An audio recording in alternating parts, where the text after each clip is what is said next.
thank you very much. We had a very successful day. Pennsylvania was incredible. The crowd was incredible. You saw what was unable to get in. We had thousands of people unable to get in, and I appreciate everybody being there. That was really a terrific moment, I think, coming off the plane, and it doesn't get any bigger than that. I did hear, though, when re-entering the plane, I was told by Mark and Hope and some others that some horrible things were said, fake things, fake news, corrupt news, the kind of news that's ruining your profession. And everyone knows it's totally false. General Keith Kellogg was a highly respected man, couldn't believe when he heard it. And he knows everything about all of it. And to think that I would make statements negative to our military and our fallen heroes when nobody's done what I've done with the budgets, with the military budgets, with getting pay raises for our military. It is a disgraceful situation by a magazine that's a terrible magazine. I don't read it, but I just heard about it. They made it up, and probably it's a couple of people that have been failures in the administration that I got rid of, and I couldn't get rid of them fast enough, but or it was just made up.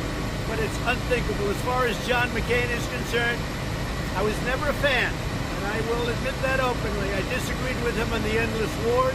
I disagreed with him with respect to the vets and the taking care of the VA. I wanted to do it a much different way, and I think it's proven to be a much more successful way when you look at the success we've had with the VA and with our vets, with choice and with accountability, all the things I've got. So I disagreed with John McCain, but I still respected him.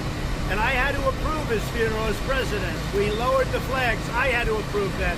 Nobody else. I had to approve it. When you think, and I'm just thinking back, I had to approve either Air Force One or a military plane to go to Arizona to pick up his casket. And I approved it immediately. I had to approve the funeral because he had a first-class AAA funeral that lasted for 9 days, by the way. I had to approve it. All of that had to be approved by the president. I approved it without hesitation and without complaint. And I felt he deserved it. I disagreed with him on things, but he was a tough guy, but I felt he deserved it. For somebody to say the things that they say I said is a total lie, it's fake news, it's a disgrace, and frankly, it's a disgrace to your profession. Now, with all of that being said, you'll speak to Keith Kellogg, you'll speak to other people, because many people knew. Let me just go into the, if I might, into the trip to Europe and to France. I was ready to go to a ceremony. I had two of them, one the following day. It was pouring and I went to that. But the helicopter could not fly. The reason it couldn't fly, because it was raining about as hard as I've ever seen. And on top of that, it was very, very foggy. And the helicopter was unable to fly.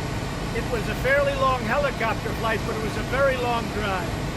In order for me to go, we would have had to leave immediately and go through very busy areas of, I guess, Paris, but a very, very heavily traveled area, a big city, I think it was Paris.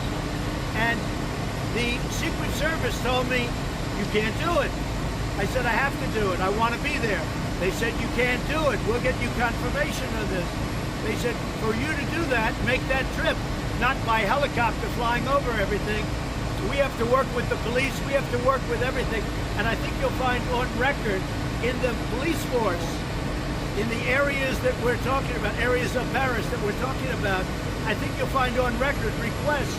And we actually have Secret Service that I'm going to ask to give you details. They said you can't do it. It was 2.5 hours or 2 hours of driving. It was a long drive. They said you can't do it. So I said, no, I want to do it. They said you can't. There was no way I would have been able to do it. And they would never have been able to get the police and everybody else in line to have a president go through a very crowded, very congested area. So I went and I called home. I spoke to my wife. I said, I hate this. I came here to go to that ceremony and to the one that was the following day, which I did go to. I said, I feel terribly. And that was the end of it. Now all of a sudden somebody makes up this horrible story that I didn't want to go. And then they make up an even worse story, calling certain names to our fallen heroes. It's a disgrace that a magazine is able to write it, and anybody that, if they really exist, if people really exist, that would have said that they're lowlifes and they're liars. And I would be willing to swear on anything that I never said that about our fallen heroes. There is nobody that respects them more.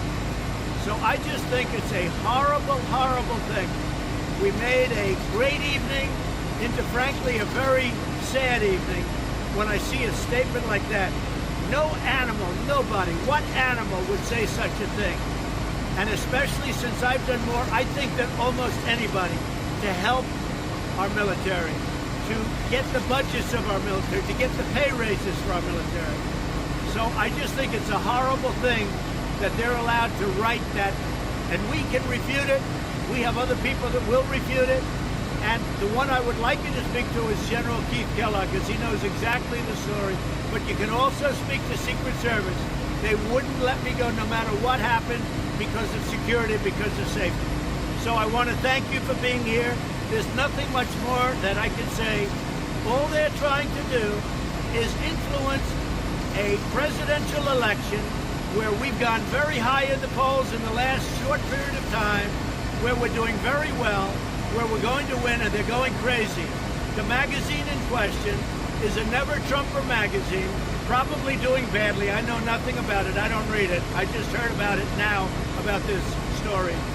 But it's a total never-Trumper magazine, and other people that are trying to influence the outcome of a presidential election. And you know what? People are too smart for it, and somebody has to make a stand. This fake press is a disgrace. Thank you very much, everybody. Thank